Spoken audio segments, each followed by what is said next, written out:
Hey, Shalom family. I hope you guys can hear me.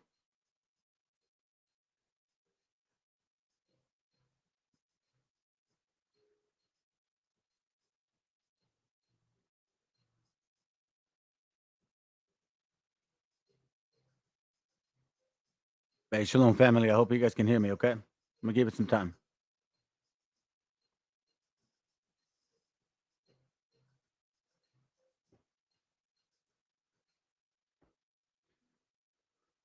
Yeah. Apparently, I got disconnected. So, if y'all can just kind of, I'll just give it a second. Okay. Just give it a second. Let me play some music for y'all. At least in the meantime, give me a second here, real quick. Yeah, I got it. I got disconnected, guys. YouTube just completely took me off, so I had to like real quickly come back. All right. So apparently today's class is gonna be good. So I mean, I don't know exactly what was that about. Let me just let some brothers and sisters come back on, and then we'll get started ASAP. Okay.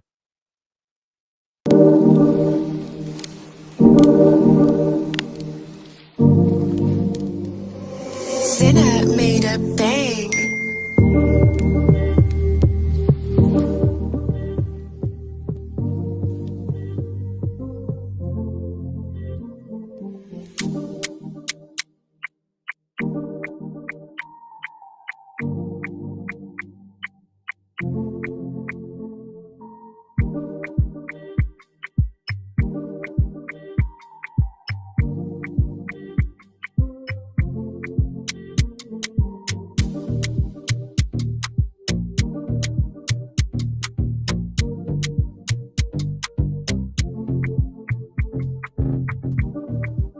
Purchase your tracks today.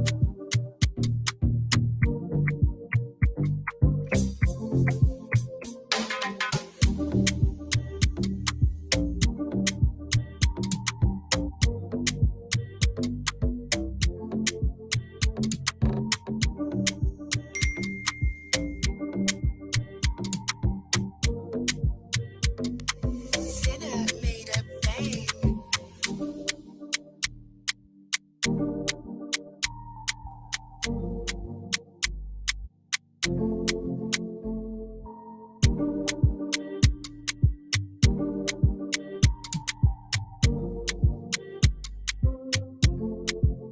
Purchase your tracks today.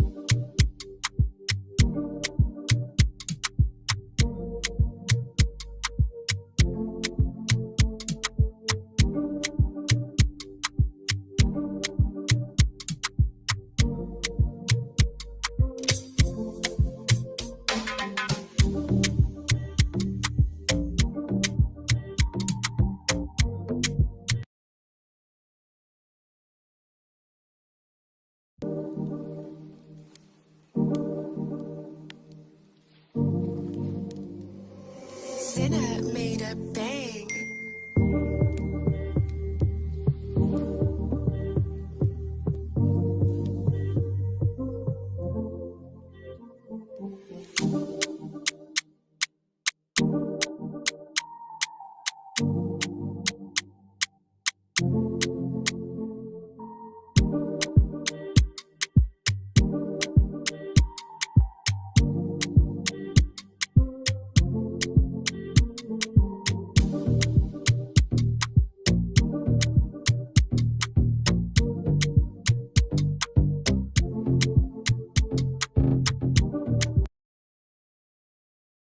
All right, Shalom fam. All right, I appreciate you being there, brother, or sister, whoever it is. Okay. So let me first of all get started. I'm gonna read this disclaimer. It says here, this content does not belong to Bible Chronicles or claim this intellectual property. This content provided today has and always will belong to content owner. Bible Chronicles does not have any affiliation with the owner of this property. As mentioned, Bible Chronicles does not intend to make use of any material for the purpose of harvesting gain. However, Title 17 of United States copyright law states material in use can only be done when it's for theological or general educational purposes, and thus Bible Chronicles believes that this principle material falls under fair use, which honors protection under Section 107 of the same U.S. Copyright law. Okay. All right. So let me move this out the way. And I have something for you guys. The class today is called Stolen Children. Okay. I'm gonna read you guys this particular page, and want y'all to know and understand that everything that's going on. is not by coincidence. Okay. Obviously, the scriptures talk about that often. But at the same time, the enemy is going to basically stand by and guard their position because they feel that all this has occurred because of manifest destiny. Okay. So it says here, I'll start. Yeah, let's just read it all. In an editorial he wrote in support of an annexation of Texas that ran in August 1845, edition of the United States Magazine and Democratic Review, a political literary journal that was published monthly in Washington beginning in 1837. John O'Sullivan, the magazine's co-founder and editor, put into words that the citizens of nascent American Republic had been feeling from the start a coined phrase, manifest destiny. In this editorial, Sullivan maintained that our manifest destiny is to overspread the continent allotted by Providence for the free development of our yearly multiplying millions. In a nutshell, manifest destiny was an Anglo-American version of the national supremacy theory and justified the aspirations of the United States to extend its borders from sea to shining sea. Okay. Then it says the phrase took and did the sentiment. Politicians of all persuasions made mention of manifest destiny in articles and speeches out everywhere, and they felt as full of imperialist zeal and purpose as the Spanish conquistadors had. I mean, it's really the same people. Let's just be frank here, okay?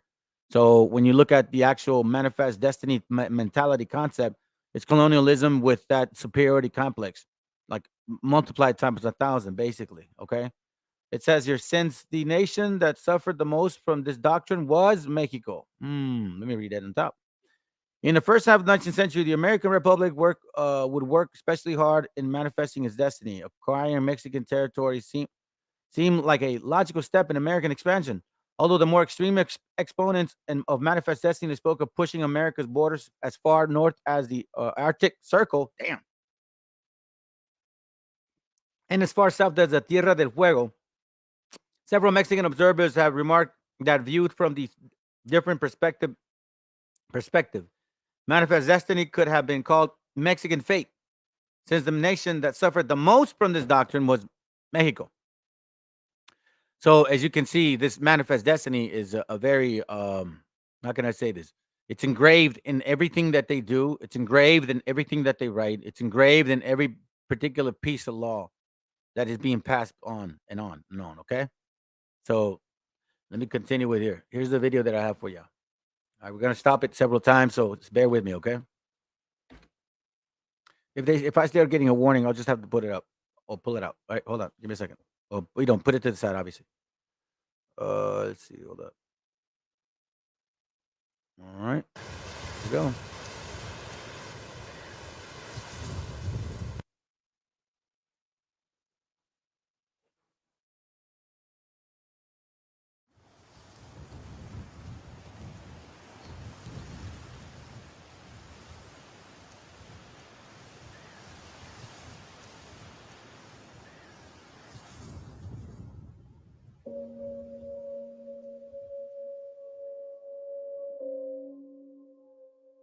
What if one day someone just came here to the house and just took you away and you never saw your parents again and they never told you why?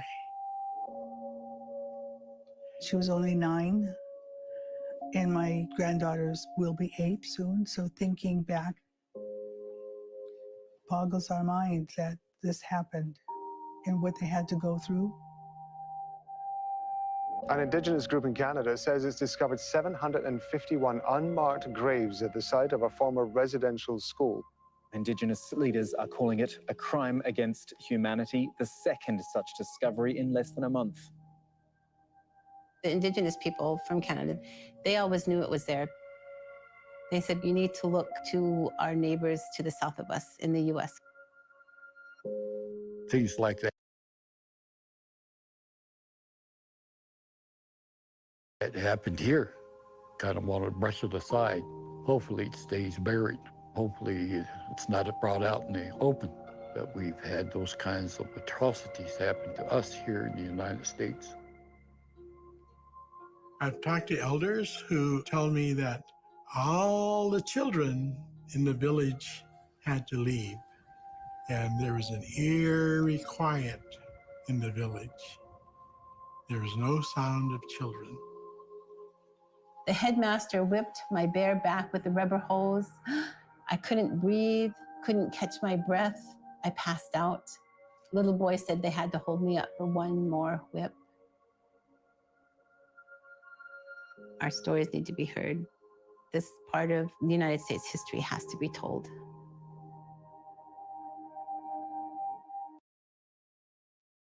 Yeah, and when you look at the horrific treatment, man, that our brothers and sisters suffered, especially our young ones, and if you wrap your mind around the what he mentioned, that all of a sudden the children were not around anymore in their village. Now I have children, and who are you, the guys that have brothers or sisters that have children? If you're used to them being home all the time, most of the time, right? And then all of a sudden they're like, okay, I'm gonna take a trip, whatever, go to the store, whatnot. Maybe they go visit their grandma, whatnot. They're gone for, like, let's say, a few hours. You start feeling the quietness, man. It's like an empty sound. You really start noticing it, okay? So that's just like on a very, very minimal level. Now, when you're talking about this here, that's something completely different.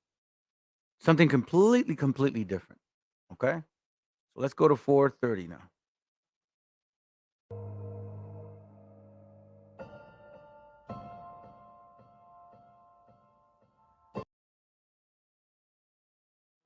Wrangell Institute in Alaska was one of hundreds of boarding schools opened by the federal government. So hundreds of boarding schools, okay? Keep that in mind.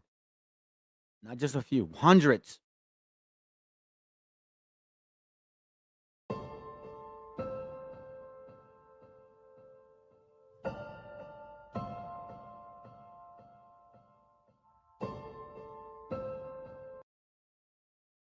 This guy right here, Richard Pratt, he was the main propagandizer of this type of eugenics, because that's really where it came from, okay? Richard Pratt, a U.S. Army official, which is really awkward. A U.S. Army official. What's he doing dealing with children in psychology? You'll see what I'm talking about. Started the first off reservation government run boarding school in 1879.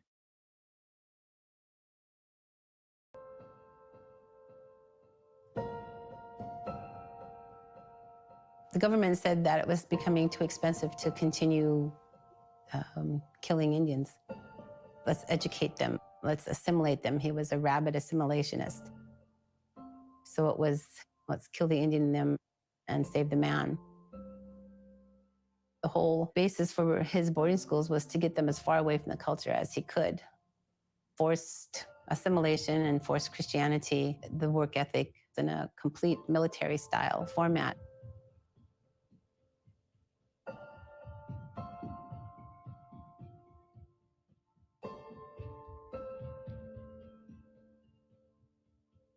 No one had ever asked the federal government how many boarding schools they ran. No one ever asked the churches how many boarding schools they ran.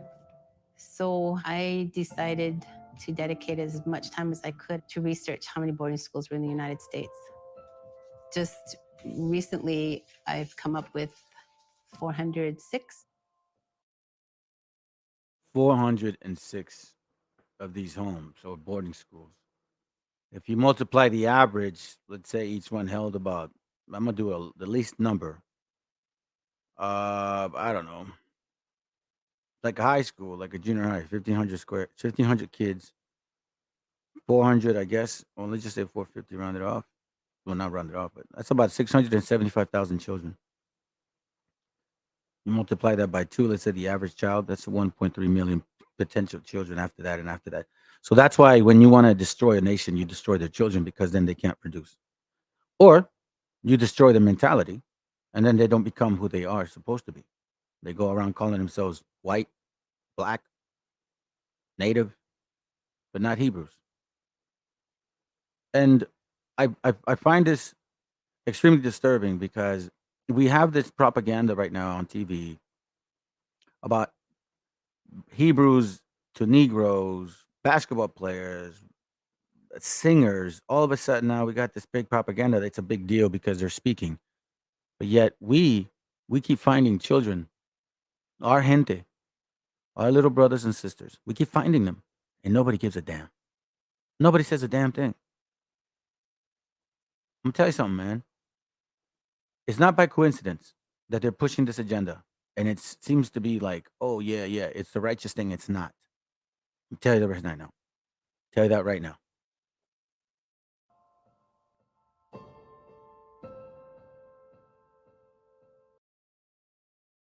Matter of fact, let me get a scripture right now. I'm gonna use the online Bible because I think, if I'm not mistaken, they don't have the scripture here in the one that I have. If I'm not mistaken. I think this is it. Or is it backwards? No, this isn't it. No, in the letter, somebody it's the third day, 12 months in the hour. Oh, matter of fact, you know what? That's is it. Okay, let's read it. Okay, this is Esther chapter 3, verse 13. So remember, keep in mind. All right, keep this in mind. Look what it says.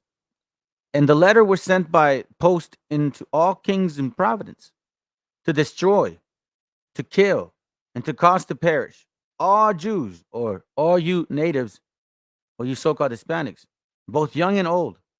How many of those boarding schools were found? 400 and change. Just like this, like that, Pratt guy, a letter was sent by post into all Providence. So all boarding schools in all states got the letter saying, listen, we're going to destroy, we're going to kill, and we're going to cause to perish, even if that means kill the Indian, save the man, meaning assimilation to all Jews or you so-called Hispanics and Native Indians. Okay? This is you, both young and old. Both young meaning what? They cut your hair, they keep you away from your language. You can't speak the language that you're originated with or we here. You can't talk about your traditions, your culture. You got to assimilate. You got to let go. You got to what? Perish. Young and old, little children and women, little children. In one day, even upon the 13th day of the 12th month, which is in the month of Adar, and to take the spoils of them for a prey. It's obviously talking about a particular nation, but when it comes to the scriptures, it's repetitive, past, present, future. So this just says that it's going to happen to our children again and again and again.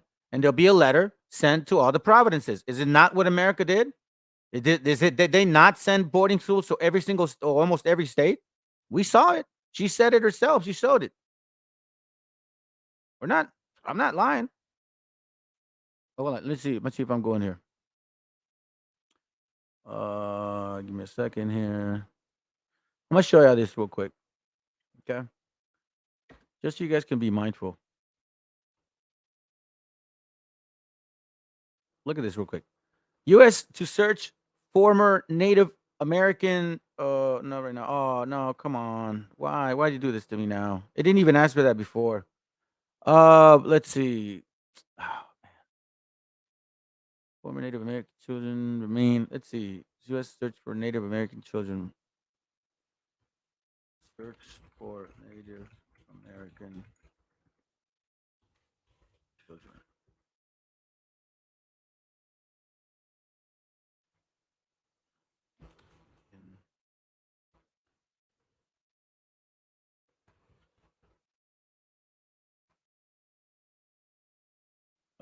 Let's see if I can find an article similar to it. No, there goes. I think this may be the same link.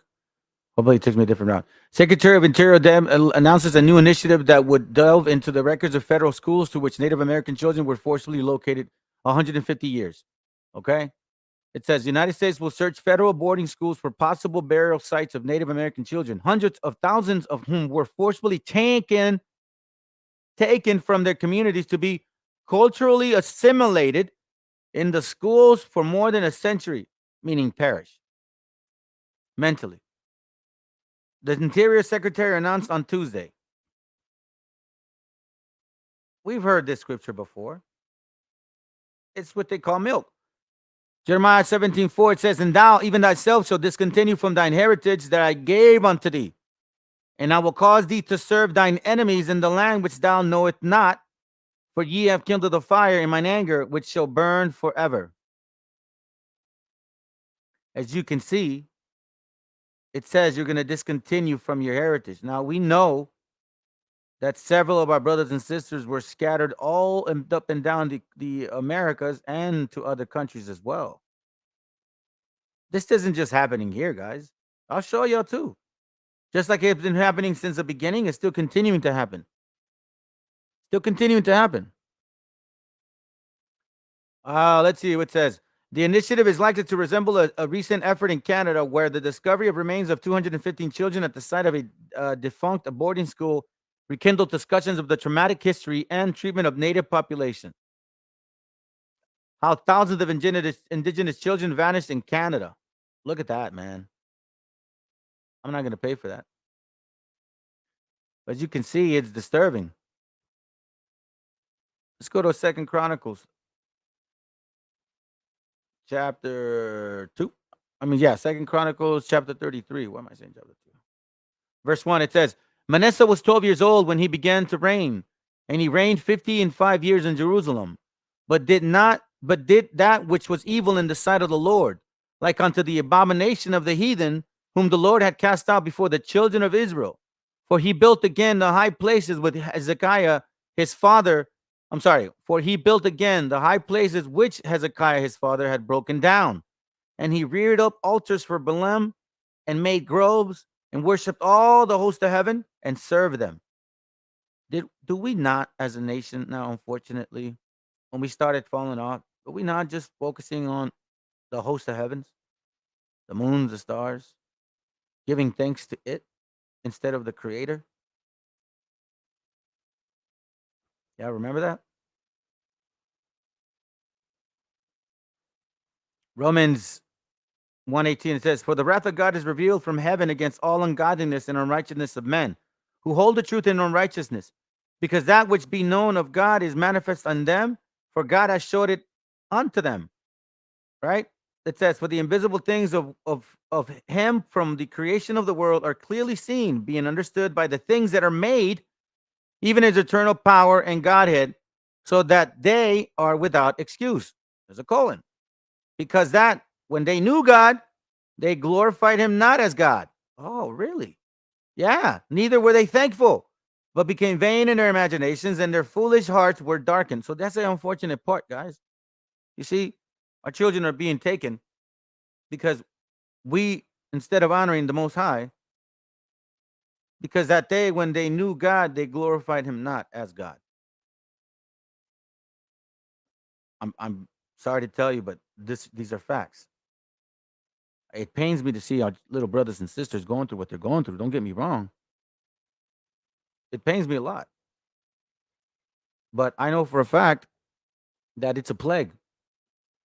So when it's a plague, we got to do something as a nation for our people. You brothers and sisters, especially you men, you got to step up, man. If you really care for your gente, the less you sin, the less they get punished. It works that way, believe it or not. The balances of the Most High are very interesting. 2 Chronicles 33:4. Also, he built the altar of the house of the Lord, whereof the Lord had said, In Jerusalem shall my name be forever. And he built altars for all the host of heaven in the two courts of the house of the Lord, for all the host of heaven in the courts of the Lord instead of him. And he caused his children to pass through the fire in the valley of Son and Hinnom. Also, he observed times and used enchantments and used witchcraft and dealt with familiar spirits. Do we not have shamans? Do we not have like so-called spiritual leaders and wizards? Do we not like start taking peyote and all these mushrooms? I mean, we got brothers doing it now, thinking that this is the way to find the Most High. He wrought much evil in the sight of the Lord to provoke him to anger. Let's not kid ourselves. This is an unfortunate event. This is an unfortunate thing for our family. So the reason I say this, brothers and sisters, is because we got to hold ourselves accountable. When you see others, it's maybe hard to wrap your mind around that movie regarding the Corsican brothers, where it was Cheech and Chong. It was an old movie. Okay? The Corsican brothers, it was called. All right? So apparently these guys, like if I have a brother, if somebody hits me, he feels the pain. Right? So that was the Corsican brothers. If somebody hit him, I'd feel the pain. That's how it works for all of us. You see, when you sin, I may feel the pain. That's why the scriptures talk about we're all members of one body. Y'all got to go deep into this, man. Y'all are the Hebrews of the Bible. You're forgetting the spirit is asleep. My Lord willing, man, I can help y'all wake it up.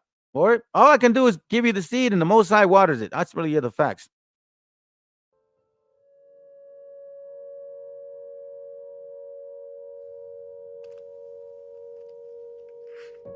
At the school, the first place we went to in the boys' dorm was a large open area, a concrete floor, and there we were ordered to get completely undressed.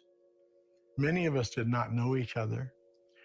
And here we are, we're standing in this receiving room, and some children who did not understand the commands to get undressed, some matrons were frustrated enough they ran over to that little guy and just literally tore his shirt off his body and forcibly pulled off his pants. Of course, the child was in tears, was frightened. There was a lot of eerie silence among the other kids who were watching this. The little things that we had brought with us were basically confiscated, and we'd never seen them again. And we were ordered to get in line.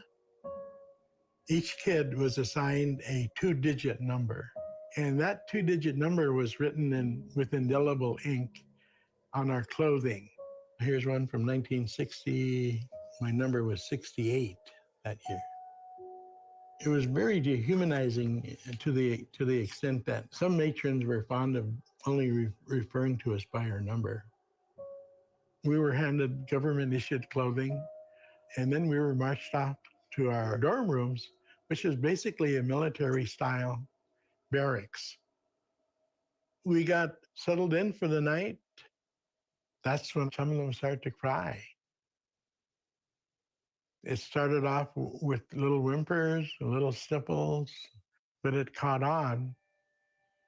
All it took was for one little child to start crying, and then another one, and then another, and then another, to a point where the entire dorm room of little kids were just wailing into the night. And we all cried ourselves to sleep. Man, that's some heavy stuff. If you think about it, like the child being alone, your little brother and sister being alone. That's some heavy stuff, man. Look, watch this real quick. Let me show you something. It says your lack of affection in childhood development. Children may manifest moderate to severe level of cognitive, physical, and emotional stagnation when not shown adequate attention and affection by caring and nurturing caregivers. Indiscriminate friendship. This stuff is real, guys. Brain development, mental health, all of that stuff affected our gente. It all did. Every single one of them. It's not like it couldn't. Obviously, it happened. This is real, guys. This psychology is real. When you neglect your child at 4, 5, 6, 7, they're still children. Even at 10 years old, they're still children. You neglect them, man. There's severe consequences, cognitive effects, physical and emotional stagnation, attention deficit disorder, things of that nature, anxiety, fear. I know. Remember, I had a friend who really had it. Man, he had it really bad, man. And his house was so chaotic. And he would tell me that he learned how to block out all that noise, but he finds himself really scared now that he's older because of whenever people argue. He's like, dude, it's such a trip. I'm an old man. I'm an older man, and I get scared when people argue. Like, think about that mental effect. This is a grown man telling me that he was traumatized when he was like since he was a child, and that fear, that yelling, that anger, that chaos. And this person didn't do well in life. So cognitive, moderate, severe, physical, emotional stagnation. This is exactly what they wanted out of our people. Stagnation meaning what? You don't grow. You don't know who you are. You're just a You're just a spick. You're just a wetback. You're just some Indian that we civilized because manifest destiny said so. Deuteronomy chapter 32, verse 25. Let's go to that real quick. Deuteronomy chapter 32, verse 25. To me belongeth vengeance and recompense. Let's see. Is this what I want? This will come in due time. Hold on a second, guys. No, that's not what I want. Hold on. Let me play it. Maybe I'll remember the scripture. All right. Waking up the next day, our eyes are swollen shut, and the process was repeated over and over and over until the middle of the school year. I don't think any child cried anymore because no one's going to come and get me or hold me, tell them that they're loved. The buildings were cold, they were underheated, the kids were hungry, and they were half worked to death. Y'all hear that? The kids were hungry and they were half worked to death. This is a scripture that I was looking for. Deuteronomy 32 and 5. It reads, they have corrupted themselves. Their spot is not the spot of his children. They are a perverse and crooked generation. Do ye thus require of the Lord a foolish people and unwise? Is not he thy father that had brought thee? Had he not made thee and established thee? Remember the days of old, consider the years of many generations. Ask thy fathers, and he will show thee, thy elder, and they will tell thee. How do you get rid of this? Well, how do you turn our people into this? Right? How do you corrupt them? How do they become crooked? By taking their elders away. By telling them that they're not who they say they are. You don't speak that language. You never will speak that language. Your name is not I don't know, Redfoot. Your name is Michael now. Michael Clark. Remember the days of old. You can't. Consider the years of many generations. How could you if they took you away from you? They took you away from your family. Ask thy fathers. That's that heritage that you were going to lose. Jeremiah 17:4. And he will show thee. Ask thy fathers, and he will show thee. This is the Bible. This is the purpose why we're doing this again, brothers and sisters. We're back at it again, man. We're here again, trying to make it right this time. Ask thy fathers, and he will show thee, thy elders, and they will tell thee. But unfortunately, our little brothers and sisters don't have that. And because of the foolishness of our forefathers, we're paying for it. I've given you guys examples of my own personal life. I wonder sometimes if my son's paying for my sins. He's autistic and he's blind. Is he paying for his sins, my sins, or is it just because? There's a possibility it's just because. But why would I even want to consider maybe jeopardizing my son or my daughter? We're all one fam. So whatever y'all do, it affects all of us. We're the Corsican brothers, basically, guys. And I know it sounds silly, but I'm telling you, it makes perfect sense. We individually didn't go into captivity. We all went into captivity together. Not just a few, all of us. And now we're dealing with this till this very day. You see, the curses have been going on since 1492, and nobody's talking about this. This isn't too long ago. 11 months ago. 11 months ago. Did you guys hear the news? No. But you hear, what's his name? Cayenne West or whatever his name is? Paprika? The basketball player? A bunch of people now all of a sudden, oh, black Hebrews. Yeah, we're the Hebrews. Really, man? Y'all don't know your history? Even in your own Ivy League books, it shows that black folks owned as many slaves as white people. And laws were passed to favor you guys that enslaved our native brothers and sisters. Is this passing by your college degrees? Why would it take a dummy like me with no education and educate you brothers and sisters that you guys own slaves as well? But you know what? Our people are not being talked about. Oh, no. As a matter of fact, you know how they use it? They use it for political reasons. That's right. Yeah. I forgot. The discipline was horrific. The kids were killed. They got killed working in. I want you guys to really pay attention. Listen, let this simmer Be still for a moment and listen to our brothers and sisters, our little brothers and sisters. Okay? It wasn't just a beat down. Let me change your hair. Let me dress you up different.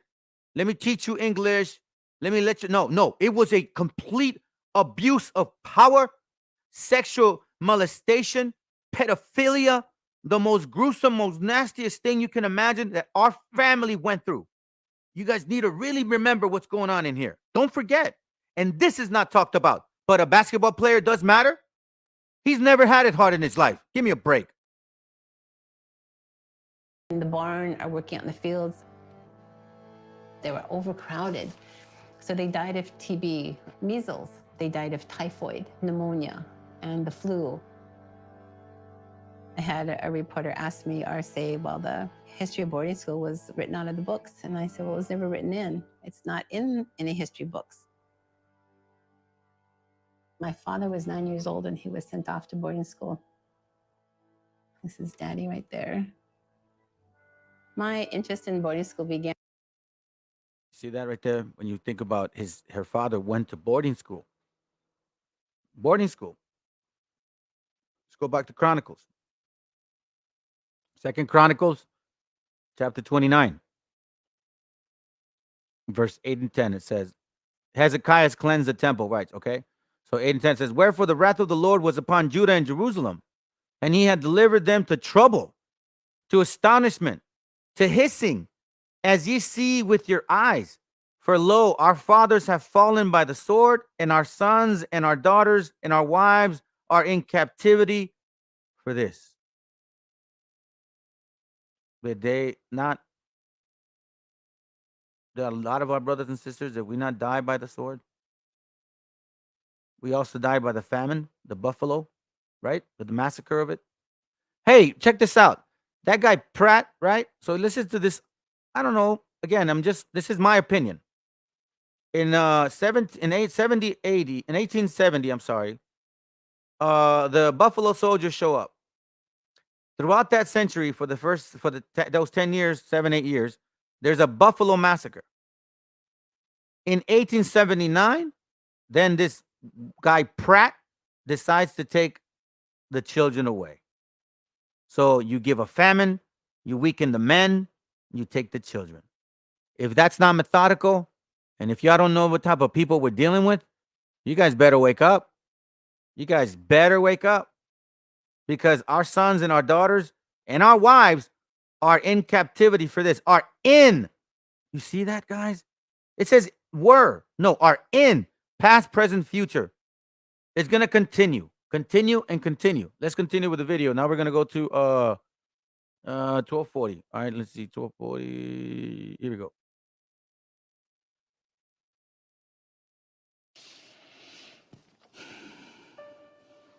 Once they got to Carlisle, Pennsylvania, it was an immediate transformation into becoming westernized. Outing rules to govern Carlisle Indian students and our patrons. Pupils are placed in families to learn English and the customs of civilized life. Outings were under the guise of teaching people how to do housework, how to learn how Western culture works in a household. But it was kind of like free labor. This is the mindset that they've been beginning. Who is doing all that work now? You so-called Hispanics. After they destroyed our native brothers and sisters, which is why a lot of them deal with alcoholism and addiction, and unfortunately abortion. Once they got through them, now they're using us. We make the least amount of money, work the hardest, right? We basically, and this is what bothers me the most about some people. We built America. Really? Well, guess what? We're sustaining it. How about that? And quite frankly, from experience, I don't know how that would happen. I don't see y'all having the spirit for it. Just saying. But for like the Hispanics, Latinos, yeah, we bust our butt when it comes to that. Party's working. Just saying. Just keeping it real, guys. That's my opinion, though. That's not scriptural. Well, then again, it is. Let's go to 12:15. Here was the first evidence that Mary had gone to an outing. Mom was trying to find any information because she knew she died at Carlisle.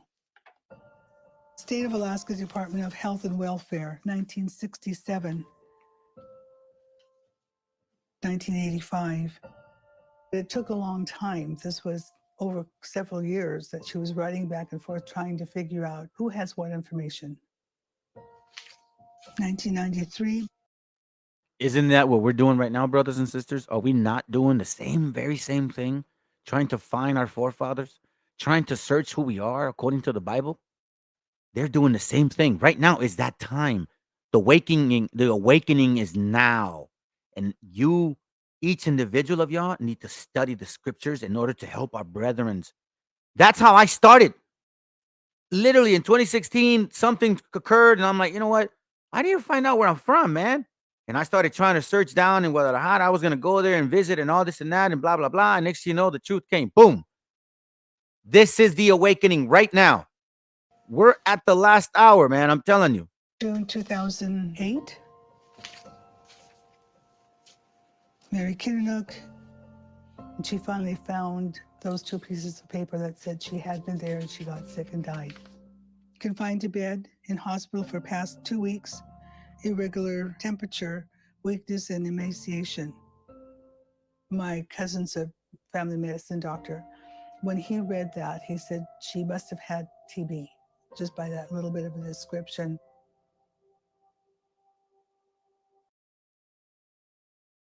It's, so basically, they just let her die.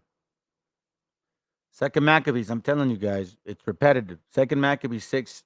Look, they did the same thing here. To our hinted too. Second Maccabees 6:8, it says, moreover, there went out a decree to the neighbor cities of the heathen by the suggestion of Ptolemy against the Jews, you so-called Hispanics, native Indians, that they should observe the same fashion and be partakers of their sacrifices. Assimilation. That they should observe. I'm gonna cut your hair. I'm gonna dress you. I don't want you to speak like them. I don't want you to do no sacrifices, no worshiping of the sun or whatever it is that you do. None of that dance, none of that. Woo, woo, nope, none of that. That's how the white man was looking at it. That's what the other nations, not just the white man. And be partakers of the sacrifices. And whoso would not conform themselves to the name of the Gentile, to the manner of the Gentiles, should be put to death. Do you think that our brothers and sisters weren't put to death? Probably because they weren't listening. More likely because of the fact that if they hate you and you don't listen, oh, they're gonna kill you. They're gonna let you die. That's what they were doing in them. They were letting them die. They're letting them die. Let's go to 1420. We're almost done. It's a short class, guys. Just wanted to get this out the way. Oh, by the way, so as I mentioned before, every month, one day out of the month, I'm gonna do a pretty much like a so-called marathon type. And I know some of y'all have Sabbath celebrate Sabbath today and Saturday. So if some of you guys don't go to camps, my goal is to have at least classes all day available for y'all to watch. So I'm gonna do like so-called replays, and then I'll do my best to not forget to do a class at the end. Okay?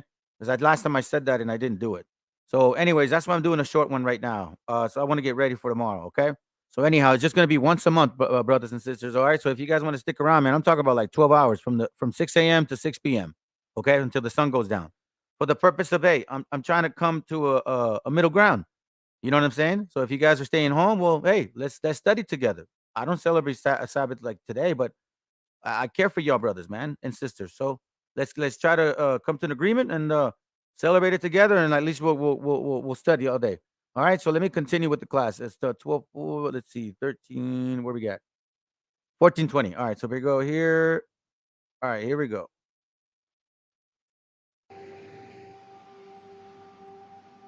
When I first went to Carlisle and went through all the names on the stones, I was overwhelmed with so many children. There was no Mary. 14 graves had markers unknown in the school cemetery. We figured she must be one of the unknowns. They moved the cemetery to where it is today, and the records were not good. They can't keep track of children. That's when I got my first anger about the people not knowing what we've gone through.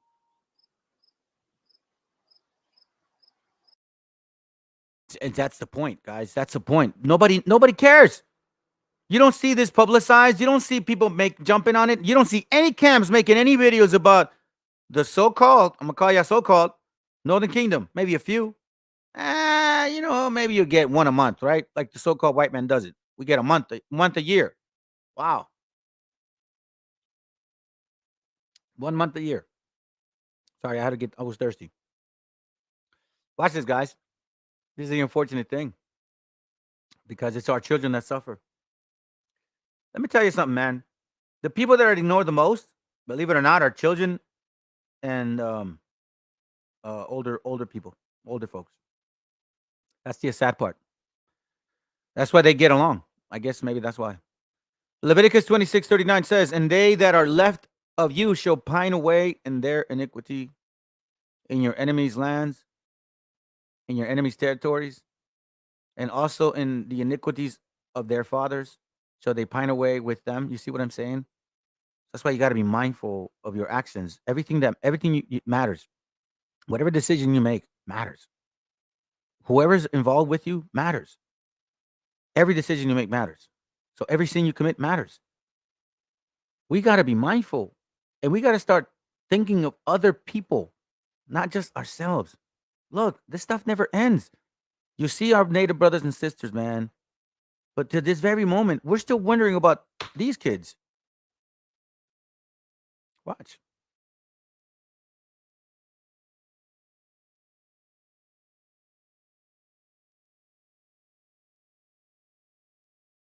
Economy in shambles. You see how a perfect example how they use our people for political purposes. You see how they put fire and like, oh, that country. Really? Y'all are not from here. Fire Nancy Pelosi. Vote Republican. Searching for the parents to put them back with the kids. What happened in the first place?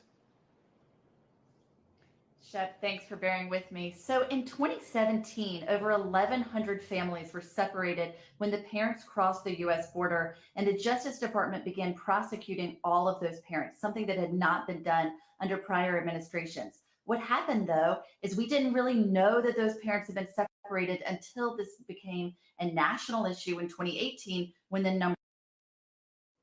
Here it goes, guys. Real quick, let me pause it. I'm going to read this to you guys. You guys got to remember. Let's not forget, okay?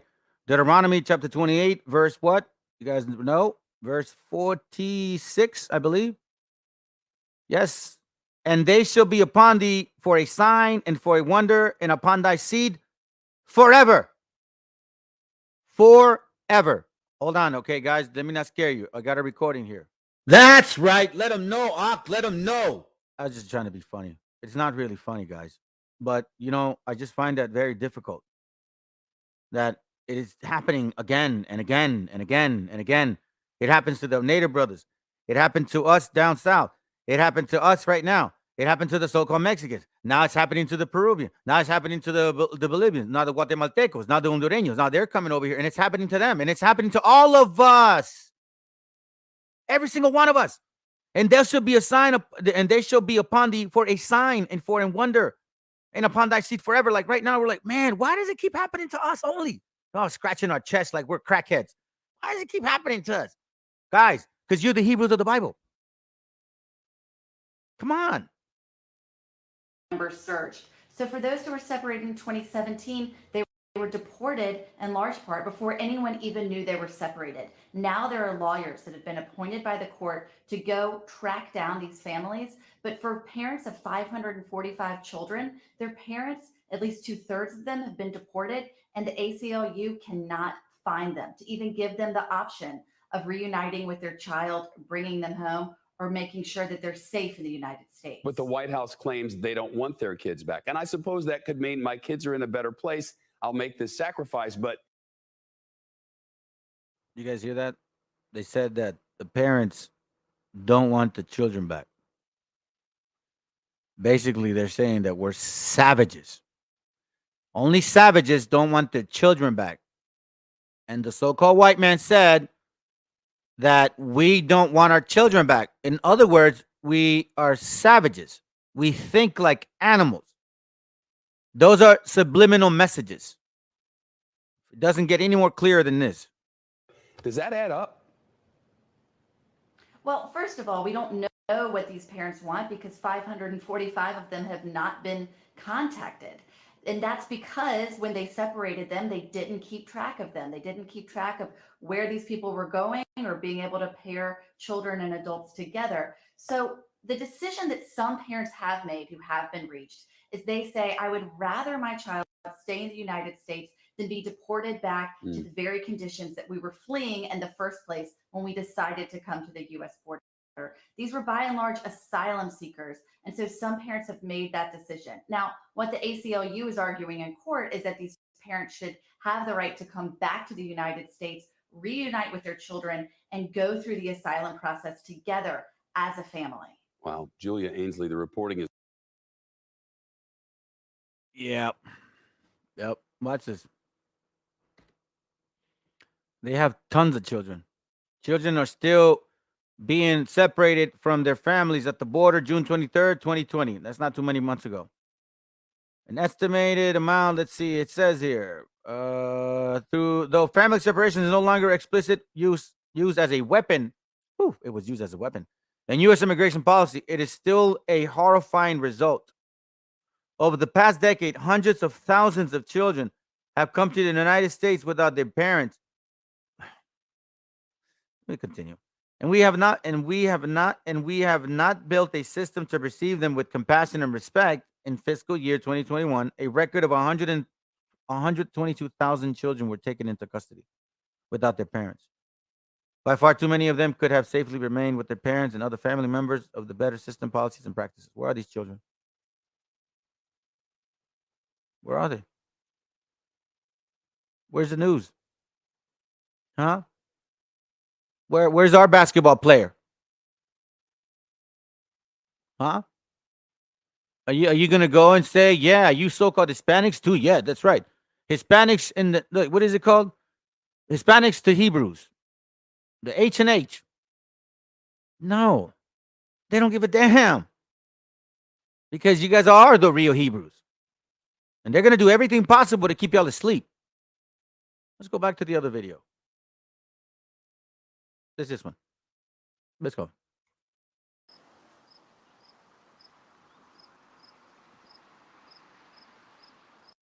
There's a lot of old graves there. A lot of kids died from disease. I was going to boarding school here. Meningitis, pneumonia, flu. This used to be dormitory at one time when it was boarding school. The little boy in the hat here is my dad, Eugene Sr. When he went to school here as a boarding school student, he had bad experiences. It was a Catholic school, and they were suppressed. He was suppressed in speaking his language. He said there was times he was oppressed that he was punished for being caught speaking the language, and they get disciplined. He was traumatized by that. The impact from boarding schools was language loss, even cultural loss. I'd even hear elders one time, the kids that went to Carlisle or went off to a different boarding school, that they come back and they were, in a sense, they were changed. Like they didn't want to speak their language, like they didn't want to do their cultural ways.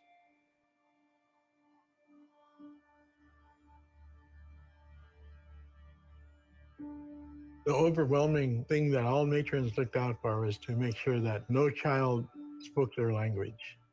They had a thing called the gauntlet, and a child could rack up some demerits. Sometimes those demerits were for speaking your language. And during that gauntlet, children who had these demerits were forced to become completely undressed and walk and run naked down a line of children who were on both sides of them, using their belts against their fellow student. And sometimes some kids use the buckle end. Some of these kids hit pretty hard because if they didn't, they would have to go through the gauntlet. Another day, which will always be seared in my memory, is a friend of mine was knocked out. This grown man just took his fist and just hit the side of my friend's face so hard that it splayed his face open all the way under his ear. And his face just fell open. He was instantly unconscious. He was bleeding profusely. He was taken to the hospital. And for the next 6 to 8 weeks, I think he was a daily reminder that this matron could do anything he wanted to. Because this matron was never fired, never admonished, never went to jail. Besides the physical punishment, there was psychological abuse and, of course, sexual abuse. Wrangell seemed to attract pedophiles, and a lot of boys in the boys' dorm were sexually molested. Yeah, when I was about 10 years old, I had written home, and I was writing about some of the abuses I saw and experienced. And my mom didn't do anything with what I wrote her about, so I thought she didn't care. But what I learned when I was much older and she happened to remember was she said, when I got your letter, there was large parts of your letter that was blacked out. I guess today we call that being redacted.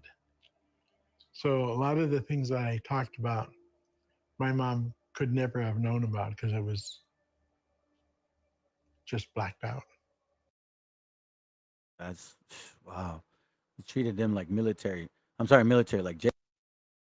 Basically, in jail they do the same thing. Let's go to the prayers of Azariah, chapter 1. This book is in the Apocrypha, and it's after Baruch. Okay, the prayers of Azariah, verse 9. It says, "And thou did deliver us into the hands of the lawless enemies, the most hateful forsakers of God, and to an unjust king and the most wicked in the world." Let me go up here. "Wherefore all that thou hast brought upon us, and everything that thou hast done unto us, thou hast done in true judgment." Now, unfortunately, when people hear that, they say, "How is that possible that the Most High would do that? What do you mean true judgment? Why? Why do we deserve that?" Well, here's why, brothers and sisters. Here's why. Because the Most High chose you over other nations, and He didn't deal with no other one else but us. Psalms 147:19. He showed His word unto Jacob, His statutes and His judgments unto Israel. Judgments. He had not dealt so with any nation, and as for His judgments, they have not known them. They have not known them. Praise ye the Lord. I'm gonna tell you this, man. If we're being punished by the Most High, it's horrific. The things that these other nations have done to our people.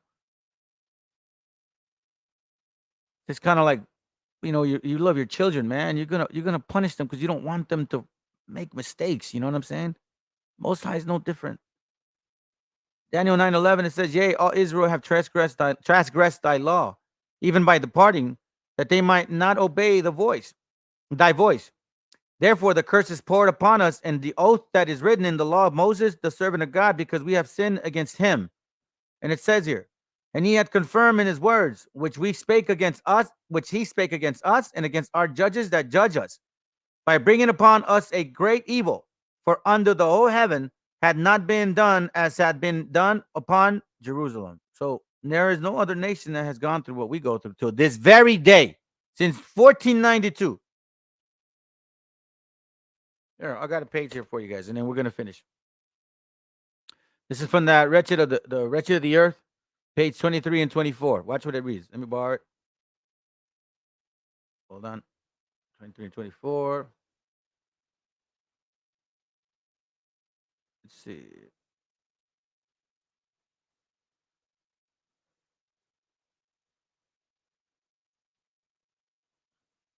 me see if I start. Yeah. Let me start here. Let me see. No, let's see. It will not be. It will not be without fearful losses. The colonial army became furious. The countries marked out. There are mopping up operations, transforms of population. Let me read it again. It will not be without fearful losses. The colonial army becomes ferocious. The country is marked up. There are mopping up operations, transfers of population, reprisal expeditions, and they massacre women and children. He knows this. This new man begins his life as a man at the end of it. He considers himself a potential corpse. He will be killed. Not only does he accept this risk, he's sure of it. This potential dead man has lost his wife and his children. He has seen so many dying men that he prefers victories to survival. Others, not he, will have the fruit of victory. He is too wary of it all, but his wariness of the heart is the root of an unbelievable courage. We find our humanity on this side of the death and despair. He finds it beyond torture and death. We have sown the wind. He is the whirlwind, the child of violence. At every moment, he draws from its humanity. We were men at his expense. He makes himself man at ours, a different man of higher quality. So listen, guys, after going through all of this is basically telling you, it's like you find strength through weakness. We were men at his expense, and he makes himself man at ours now. A different man, a much higher quality. Why? Because we have the commandments now. We have the laws back in our hands again. So now there is no reason to deal with them the way we dealt with them before. We're not falling for it anymore. No so-called white man and no so-called black man. No so-called white Jesus and no so-called black Jesus. The scriptures are very clear. Thou shalt have no images. So when you guys start showing images, that tells me. And you can't fit Deuteronomy 28. Sorry to tell you. That's just facts. Anyhow, I mean, that's all I got, brothers and sisters. It was a short class, but tomorrow, man, I would really appreciate if y'all can join me. Again, I'm going to be all day doing it. I already spoke to my family, told them they can go ahead and do a nice little trip. It's something that I want to dedicate myself to. Okay. So y'all, brothers and sisters, shalom. Love you guys very much, man. I appreciate you guys being here with me. I do have a song. So let's see if anybody got anything to say before I got to go. No, looks like we're good. All praises. Hey guys, just to let you know, the more likes this channel has, the more the algorithm will feed for other brothers and sisters looking for something similar to this topic. So it does help. I don't get anything, no money for it, but it does definitely push this channel to other people that may not really know about this channel because it's hard to find. Okay, so let's try to work together. It's not for me, guys. Honestly, I could care less. But I know I'm learning now how YouTube works, and apparently it does matter. So here we go. Give me a second here real quick. I think I might have played this for you guys once. But I really find this kid, he's really good, man. He's a really good rapper. So watch this. All right. Here it goes. Oh, wait, I already played it. That's right. I already played this one. No. That's not the one I want. Here it goes right here. Where you at? Give me a second, okay? Here it goes.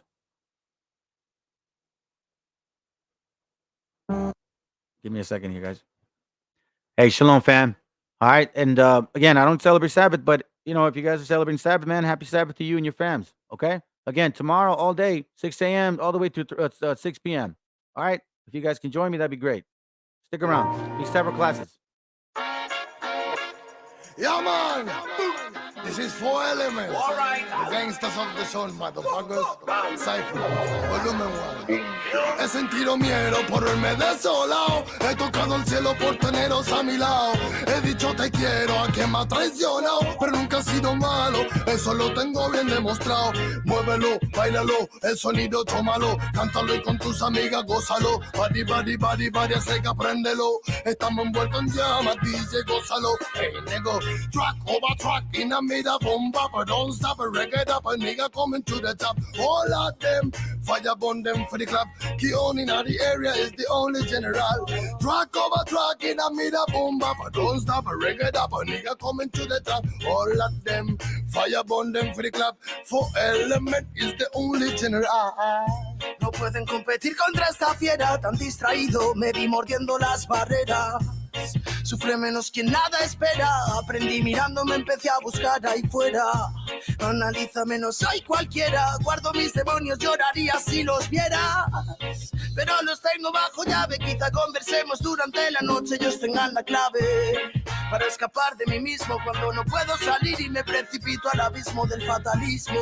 Todo se torna tan negro que cuando veo la luz resulta ser solo otro espejismo. Fui noqueado, caí como un titán dormido, al fin me he levantado y todo es caos. He estado distraído, persiguiendo sueños que eran bajo arena, olvido. Ey, no quiero dolor, tampoco su ley o su opresión. Yo quiero un skate, decirle adiós, jamás su sistema no favoreció. Grité Mayday, nadie me ayudó, ni la policía, ni el rey, ni su Dios. Yo quiero saber dónde se quedó aquel pueblo libre y su revolución. Llegó tu condena, te moverás y romperás los problemas, no es novedad que no verás otra forma de olvidar las penas que queman tu órbita vibracional. No quiero ser normal, tampoco singular, no hay norma que transforme mi moral. Logré quitarme los prejuicios, admito que estoy completamente enamorado de todo género musical. Rap con represión, la condición es infrahumana. La religión paga con prisión al que nada trama. Piensa en fama, cruzado tumbado en tu cama. Te mojarás si llueve si no te mueves con ganas. Romper ramas por envidia, tu mamá no te deja plantar. Y en guerras en Siria y tú quejándote por no afrontar problemas de mierda o niñatos de mierda que viven en su burbuja, la cual nunca va a explotar. Nadie es una mentira y ya tu vida va a acabar. No ves la verdad en la tele, no la vas a encontrar. Tus padres te mienten porque ellos también creyeron que todo es normal en el mundo que construyeron. No me queda nada de ese ruido del sistema. Vengo con mi pana construyendo una epopeya. Como Popeye, marihuana, comida y cena. Las bajas vibraciones, mi luz les quema again. Venimos armados de fe y no nos dejamos arrastrar por la corriente. Hacemos todo al revés y soy inocente porque de dentro afuera que estamos creando. Despacito la tortuga ganó a la liebre. Cuatro elementos fusionados con el éter, conectando realidades de la calle, volando a tu mente, despertando al ser consciente. Esto es para que lo cante, liberando tensiones y abrazando lo que siente. Oh yeah,